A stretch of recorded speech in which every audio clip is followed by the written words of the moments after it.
Hello বন্ধুরা, আজ আমি তোমাদের দেখাবো কি করে গাছ কলম করতে হয়। একটা চিকন ডাল কেটে এইভাবে ছাল উঠাতে হবে, তারপর কোনো কিছু দিয়ে ওটা ঢেকে দিতে হবে। আর কোনো প্লাস্টিকের গ্লাস দিয়ে মাটি ভরে দিতে হবে, মাটি ভরে বেঁধে দিতে হবে।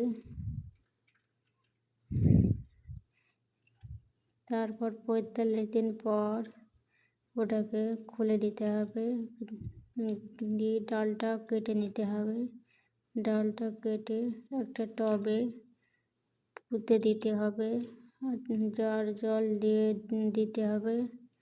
তারপরে এত সুন্দর পেয়ারা ধরবে।